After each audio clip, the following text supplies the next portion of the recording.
మీ ఎలాంటి వ్యాపార ప్రకటనలకైనా వెంటనే మా ఛానల్ సంప్రదించండి. ప్రస్తుతం మనతో పాటు ప్రముఖ ఆధ్యాత్మికవేత్త, జ్యోతిష్య పండితులు బ్రహ్మశ్రీ సుభాష్ శర్మ గారు మనతో ఉన్నారు. గురువుగారితో మాట్లాడేద్దాం. నమస్కారం గురుగారు. శ్రీమాత్రేనమండి. గురుగారు, ఉగాది రాశి ఫలితాలు చర్చించుకుందాం. సో దీనిలో భాగంగా శ్రీ పరాభవ నామ సంవత్సరంగా పిలువబడుతుంది ఈ సంవత్సరం. మరి మిథున రాశి వాళ్ళకి ఈ కొత్త సంవత్సరం ఏ విధంగా ఉంటుంది? ఉగాది పచ్చడిలో ఎటువంటి రుచులు వీళ్ళకి సంవత్సరం కూడా తగులుతాయి అంటారు? తప్పకుండా తెలియజేస్తాను. ముందుగా వీక్షిస్తున్న ప్రేక్షకులందరికీ శ్రీమాత్రే నమః, శ్రీ గురుభ్యో నమః. యాదేవి సర్వభూతేషు మాతృరూపేణ సంస్థిత. నమస్తస్సై నమస్తస్సై నమస్తస్సై నమో నమః. ముందుగా పరాభవ నామ సంవత్సరం. పరాభవము అని అంటే గనక ఏమిటి అంటే గనక దుఃఖము, కష్టము, అలాగే శ్రమ, ఇవన్నీ కూడా అధికంగా చేసేటటువంటిది పరాభవము అని దానికి అర్థము. అయితే ఈ పరాభవ నామ సంవత్సరం అనేటటువంటిది ప్రతి ఒక్కరికి, అంటే మనిషి యొక్క జీవితాన్ని మార్చేటటువంటి అద్భుతమైనటువంటి సంవత్సరంగాను, ప్రతి ఒక్కరూ ఒక గుణపాఠాన్ని నేర్చుకునేటటువంటి సంవత్సరంగాను ఈ సంవత్సరం అంతా ఉండబోతుంది. అంటే పరాభవం, ఒక మనిషికి కష్టము, నష్టము, బాధ విలువ తెలిస్తేనే ఫర్దర్గా సుఖము, అదృష్టం యొక్క విలువ అర్థమవుతుంది అని శాస్త్రం. అందుకే ఈ పరాభవ నామ సంవత్సరం మనిషి లెసన్స్ నేర్చుకుంటాడు, గుణపాఠాలు నేర్చుకుంటాడు. మంచివాడు, చెడ్డవాడు ఎవరు, ఏమిటి అనేటటువంటిది, మన జీవితంలో ముఖ్యమైనటువంటి వాడు ఎవరు, మనతో చేయూతనిచ్చేవాడు ఎవరు, మనల్ని కష్టపెట్టేవాడు, ఇవన్నీ కూడా తెలుసుకునేటటువంటి సంవత్సరము పరాభవ నామ సంవత్సరం. ఈ పరాభవ నామ సంవత్సరంలో కష్టము, బాధ, దుఃఖములు ప్రతి ఒక్కరికి ఎదురవుతాయి. ఎదురు కానటువంటి వ్యక్తి సృష్టిలో ఎవరూ కూడా లేరు. పుట్టిన ప్రతి జీవి కూడా కష్టము, సుఖము, బాధ అనేటటువంటి ఈ సంవత్సరం ఎదురయ్యి తరువాతి కాలంలో వాడు గుణపాఠాన్ని నేర్చుకొని తరువాతి కాలం మంచిగా జరిగేటటువంటి అవకాశాలు ఏర్పడతాయి. ఇది పరాభవ నామ సంవత్సరం యొక్క ప్రధానమైనటువంటి అర్థం. మనకు పరాభవ నామ సంవత్సరంలో మిథున రాశి వారి గురించి తెలుసుకోవాలంటే, మిథున రాశి వారికి ఆదాయం 8, ఖర్చు 11గా నిర్ణయించడం జరిగింది. వీళ్ళకు అదృష్ట సంఖ్య 5గా వస్తూ ఉంటుంది. అలాగే వీళ్ళకు సోమవారం ఘాతవారం అవుతుంది. సోమవారం ఇలాంటి శుభకార్యాలు కూడా చేయకూడదని శాస్త్రము. కాబట్టి మిథున రాశి వారి యొక్క లక్షణాలు ఒకసారి తెలుసుకుందాం మనం. మిథున రాశి వారికి ఏకాగ్రత తక్కువగా ఉంటూ ఉంటుంది. అంటే చంచలమైనటువంటి మనస్తత్వం కలిగినటువంటి వారు. అలాగే చురుకుదనం ఎక్కువ, అంటే ఏకాగ్రత తక్కువ ఉన్నప్పటికీ కూడా చురుకుదనము ఎక్కువగా ఉండేటటువంటి లక్షణాలు ఉంటుంటాయి. ఆలోచనలు ఎక్కువ, బుద్ధి చాంచల్యం, చక్కని వాక్చాతుర్యము ఇలాంటివి ఎక్కువగా ఉంటుంటాయి. బుద్ధి బాగా ఏర్పడుతూ ఉంటుంది.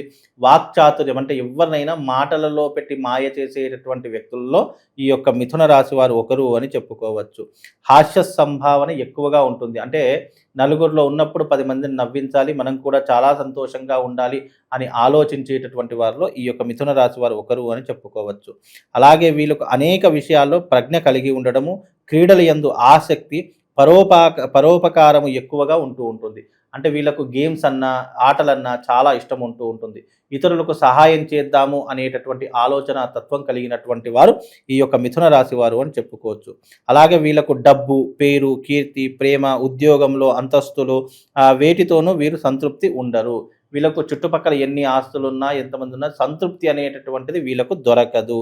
అలాగే జ్ఞాపక శక్తి అధికము, హాస్యప్రియత్వము, గర్వము, భక్తి, పారవస్యము, భోగభాగ్యములు, వ్యక్తుల యొక్క పరిస్థితులను బట్టి వీరు మంచి చెడులు ఆలోచించే స్వభావం కలిగినటువంటి వారు అని చెప్పుకోవచ్చు. అంటే వీళ్ళకి ఏంటంటే హాస్యప్రియత్వము, అంటే సంతోషంగా ఉండడం చాలా ఇష్టము. అలాగే గర్వము, భక్తి, పారవశ్యము, భోగభాగ్యములు ఇవన్నీ కూడా అధికమవటం వల్ల వీళ్ళు దేనితో సంతృప్తి అనేటటువంటిది పడలేరు. ముఖ్యంగా ఈ వ్యక్తుల యొక్క పరిస్థితులను బట్టి మంచి చెడులు ఆలోచించి స్వభావము వీళ్ళకు ఎక్కువగా ఉంటుంది. ముఖ్యంగా అదృష్టము చంచలముగా ఉంటుంది. వీళ్ళకి అదృష్టం అనేటటువంటిది నిలకడ ఉండదు. అప్పుడే అదృష్టంగా ఉంటారు, అప్పుడే బాధగా ఉంటారు, అప్పుడే ఇబ్బందులు పడుతూ ఉంటారు. కాబట్టి స్థిరత్వం అనేటటువంటి చాలా తక్కువగా ఉన్నటువంటి వాళ్ళలో ఈ యొక్క మిథున రాశి వారు ఒకరు అని చెప్పుకోవచ్చు. ఒకవేళ మొదటి 6 నెలలు ఏ విధంగా ఉంటుంది? గ్రహస్థితులు ఓవరాల్గా ఏ విధంగా ఉన్నాయి గురుగారు? ముఖ్యంగా వీళ్ళకి గనక చూసుకుంటే ఈ రాశి వారికి శని 10వ ఇంట ఉన్నాడు. అలాగే గురువు 2వ ఇంట సంచరిస్తూ ఉన్నాడు. గురువు ప్రస్తుతానికి మిథున రాశి వారికి జన్మస్థానంలో ఉన్నాడు. తరువాతి జూన్ 1వ తారీఖు తర్వాత, అంటే 2వ తారీఖు రోజున గురువు కర్కాటకంలోకి అడుగు పెడతాడు. అంటే 2వ స్థానంలోకి మారతాడు. ఎప్పుడైతే 2వ స్థానంలో గురువు మార్పు చెందుతాడో ఆ స్థానం వీళ్ళకు అదృష్టాన్ని కలిగింపజేస్తుంది. ప్రస్తుతానికి జన్మస్థానంలోనే గురువు ఉన్నాడు కాబట్టి పెద్ద ఆశించినటువంటి ఫలితాలు ప్రస్తుత కాలం, అంటే ఎప్పటి వరకు అంటే వరకు వీళ్ళకు జూన్ 1వ తారీఖు వరకు బ్యాడ్ పొజిషన్ అని చెప్పుకోవచ్చు.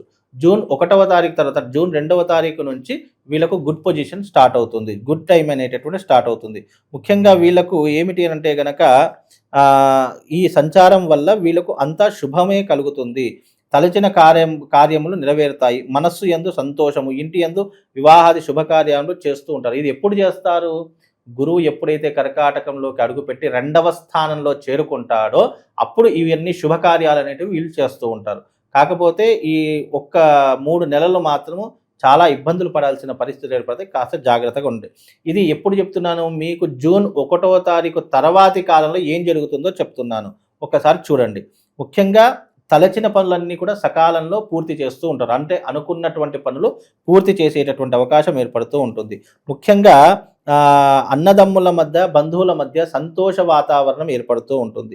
ఇన్ని రోజులు పడుతున్న కష్టములు కావచ్చు, ఇన్ని రోజులు పడుతున్న బాధలు కావచ్చు, అవన్నీ కూడా పూర్తిగా సమసిపోయి సుఖాన్ని, సంతోషాన్ని అనుభవించేటటువంటి కాలము జూన్ 2వ తారీఖు నుండి మీకు ప్రారంభమవుతుంది.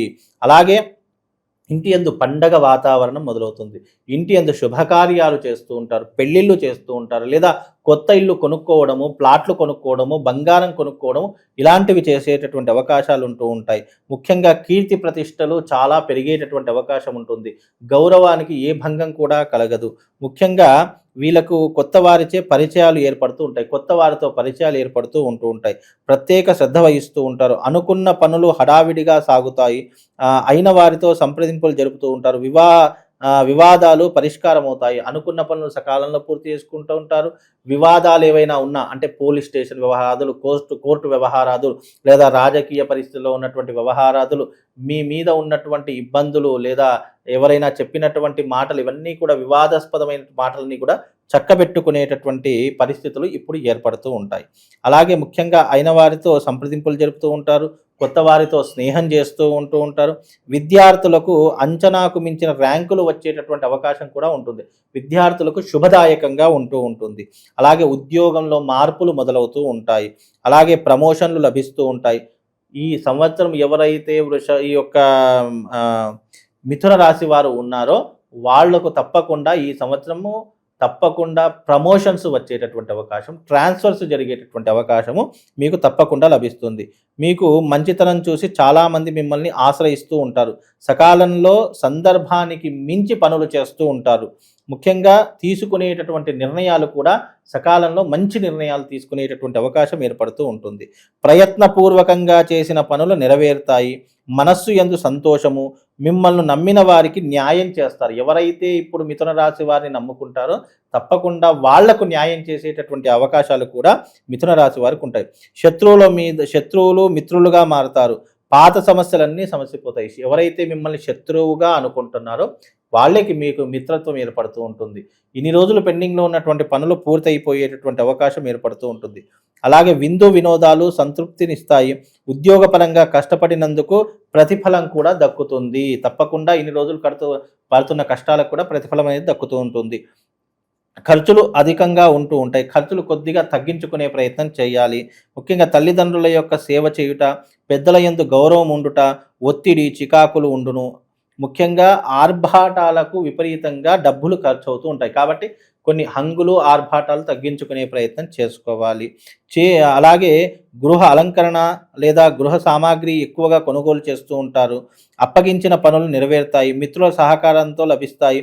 అవసరాలకు మించిన ధనం ఏదో రూపకంగా మీకు లభిస్తుంది. ఈ సంవత్సరం మీరు తప్పకుండా శుభవార్త వినేటటువంటి అవకాశం కూడా ఈ సంవత్సరము మిథున రాశి వారికి ఏర్పడుతుందండి. గురుగారు, జూన్ లోపు కాస్త ఇబ్బందిగా ఉంటుందని మాట్లాడుకుందాం. ఆ ఇబ్బంది ఏంటి? ఏ విషయాలకు చాలా దూరంగా ఉండాలి వీళ్ళు? జన్మస్థానంలో గురు సంచరించడం వల్ల, అలాగే వీరికి 10వ ఇంట శని సంచరించడం వల్ల, శని బాగున్నప్పటికీ కూడా గురువు ఈ సంవత్సరం ఫైనాన్షియల్కి కారకుడు గురువు కాబట్టి రాబోయేటటువంటి ఈ 3 నెలలు మాత్రం ఫైనాన్షియల్గా ఇబ్బందులు కావచ్చు, ఆర్థికపరమైనటువంటి ఇబ్బందులు కావచ్చు, లేదు అని అంటే కనుక కుటుంబ సమస్యలు కావచ్చు, ఇలాంటివి తలెత్తేటటువంటి అవకాశం ఉంది. దాన్ని కాస్త ఊర్చుకొని ఒక 3 నెలల పాటు వాళ్ళు అన్నీ చూసుకుంటూ కూర్చుంటే గనక అన్ని రకాలుగా రాబోయే 3 నెలల తర్వాత అంటే జూన్ తర్వాత మళ్ళీ వచ్చే సంవత్సరం 2027 జూన్ వరకు వీళ్ళ యొక్క పరిస్థితి అనేటటువంటి చాలా అద్భుతంగా ఉంటుంది. ఇది ఈ 3 నెలలకు వీళ్ళకు పరీక్షా కాలం అన్నమాట. అంటే గడ్డు కాలము అని చెప్పుకోవచ్చు.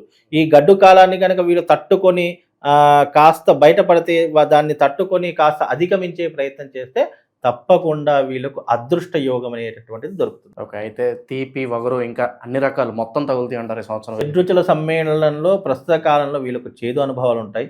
జూన్ 2వ తారీఖు తర్వాత తీపి అనుభవాలు ఎదురవుతూ ఉంటాయి. ఎవరైతే వీళ్ళు నమ్ముకున్నారో అందరూ ఆశ్రయిస్తారు. ఎవరినైతే దూరం చేసుకున్నారో మళ్ళీ వాళ్ళు వీళ్ళకి చేరువ అవుతూ ఉంటారు.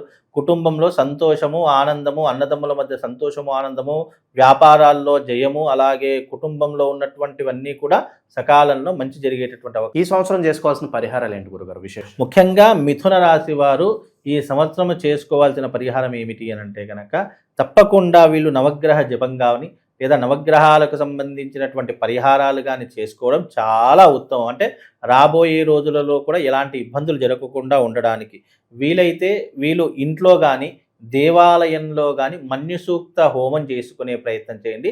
మన్యుసూక్త హోమం వల్ల కొంతవరకు వీళ్లకు శుభం లాభం కలిగేటటువంటి అవకాశం ఏర్పడుతుంది. చాలా మంచి విశ్లేషణ అందించారు. ధన్యవాదాలు. శివ